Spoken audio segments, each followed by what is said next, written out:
conversar com o psicólogo Ranieri Brito. Medo, ansiedade ou fobia? Esse é o assunto de hoje aqui no Papo de Quinta. Temos o nosso WhatsApp, vou deixar mais uma vez aí o QR Code na tela para você não esquecer. Já deixa salvo aí o nosso telefone para facilitar ainda mais a sua vida, 991050400. Vê que interessante, Ranieri, a gente falou sobre sintomas físicos no bloco anterior, né? E a nossa telespectadora Débora quer saber se a ansiedade ataca o estômago. Ela percebe que quando está preocupada ou pensando muito em alguma coisa, ela fica com essa dor no estômago. Isso é comum e é uma característica também da ansiedade? Alguns médicos vão dizer que o aparelho digestivo é o nosso segundo cérebro. É verdade. Né? Então, logo quando a gente está com algum sintoma de preocupação, de medo, de receio, a gente também sente sintomas também no nosso estômago, né? Tem pessoas que quando estão com medo, sentem aquele frio na barriga, ou aquele aperto no estômago, né? E é comum, sim, em situações de ansiedade, até de fobia, a pessoa também ter sintomas também no estômago. Isso compromete até, em alguns casos, né, a alimentação. As pessoas, né, têm receio ou simplesmente não têm nenhum tipo de apetite, porque é aquela história, né? Quando mexe em todos os hormônios, também vai mexer também nos hormônios que são responsáveis pela saciedade, né? Muitas das vezes, quando a gente está preocupado, a gente termina passando muito tempo também sem comer. Tem pessoas que é assim, né? Que são assim, né? Então, é comum, em algumas pessoas, manifestar dessa forma. Muito bem. Mais uma dúvida que chegou aqui no nosso WhatsApp. Olha que relato interessante e que preocupa também, em certa forma.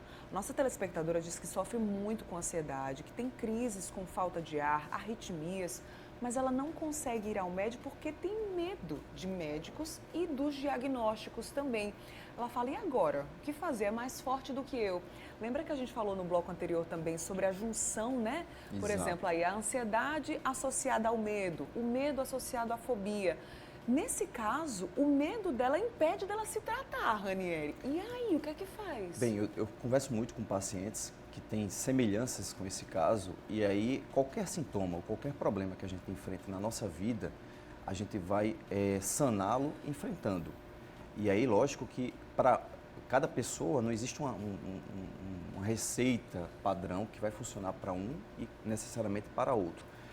É preciso identificar quais são aquele medo, né, e desenvolver estratégias de enfrentá-los, né, e lógico, cada pessoa vai funcionar diferente. Não é comum e simples chegar e dizer, vamos ter que enfrentar. Não, não é assim. Sim. Né? Então, no processo terapêutico, por exemplo, a gente desenvolve estratégias que aquela pessoa vai, né, se alicerçar, né, criar forças para enfrentar alguns medos e aí ela vai, inclusive, dialogando com esse medo, né, e percebendo que, em alguns casos, o medo não era tão complexo assim, né? Ela vai meio que decompondo ele, vendo que é tranquilamente fácil de enfrentá-los e ver, né, que para cada situação existe várias alternativas para diminuir ou até zerar aquele tipo de sofrimento. Pois é, aqui no Mulher Demais, sobretudo no Papo de Quinta especificamente, onde todas as quintas-feiras a gente traz um especialista, um psicólogo. Os nossos especialistas costumam falar sobre a importância desse processo terapêutico, né, Ranieri? Que é diferente de uma conversa com um amigo, que é diferente de pedir um conselho a um pai, uma mãe. Eu queria que você explicasse, né, na prática, como é que funciona. O paciente senta lá na tua frente, vai conversar sobre os medos, as angústias e você, como especialista, traz técnicas, é isso? Exatamente. Todo mundo tem uma motivação que leva para fazer um processo de terapêutico.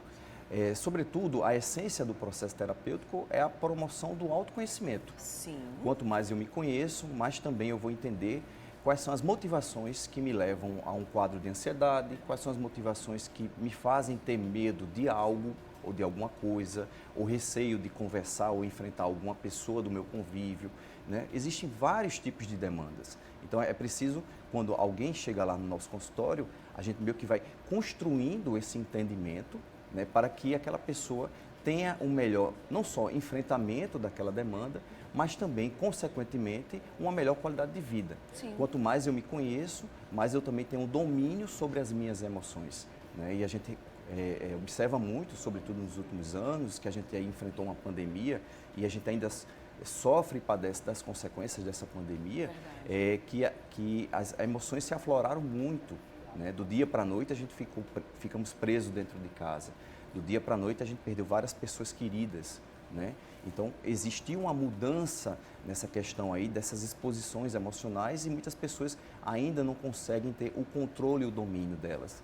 É engraçado que quando se propôs para as pessoas trabalharem em casa, no início era uma coisa satisfatória. Hoje em dia tem muita gente que não consegue dosar essa medida. Sim. E por estar em casa, terminam trabalhando até mais do que se estivessem no trabalho. Isso, com o tempo, vai acarretar alguns danos para a sua saúde física e mental. Sim. É o que a gente vê, por exemplo, uma série de relatos de burnout hoje em nosso convívio social. Que é aquela estafa, né? Que é aquela Chegar estafa, ao aquele limite cansaço. extremo. Né? Então, tudo isso, qualquer demanda que envolve o comportamento, né?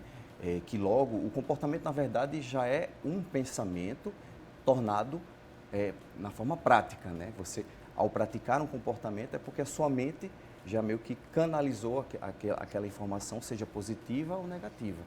Então, a gente vai meio que construindo esse entendimento do paciente, construindo o entendimento de si, para desenvolver um processo terapêutico, uma estratégia de enfrentamento e, com certeza, promover ganhos para aquela pessoa.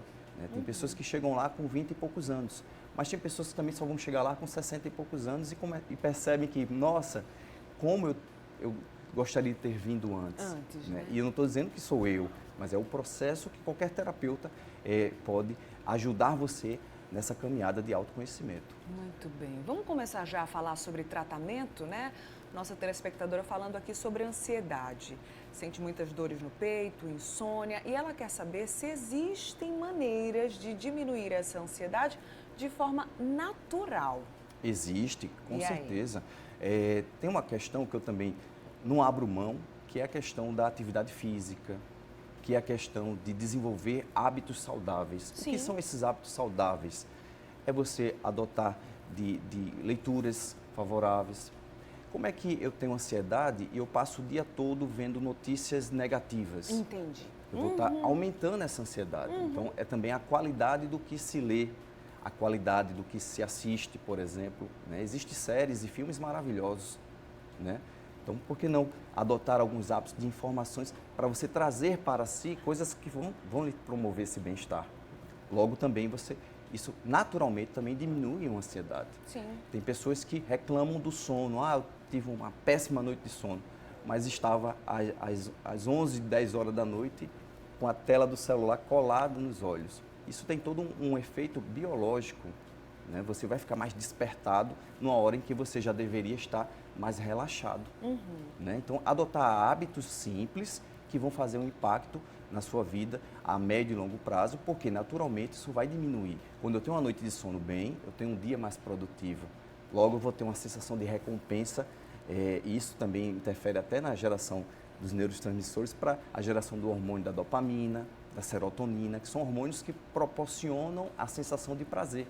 Então, existe esse equilíbrio também hormonal, né, que favorece ou intensifica mais esse quadro de ansiedade.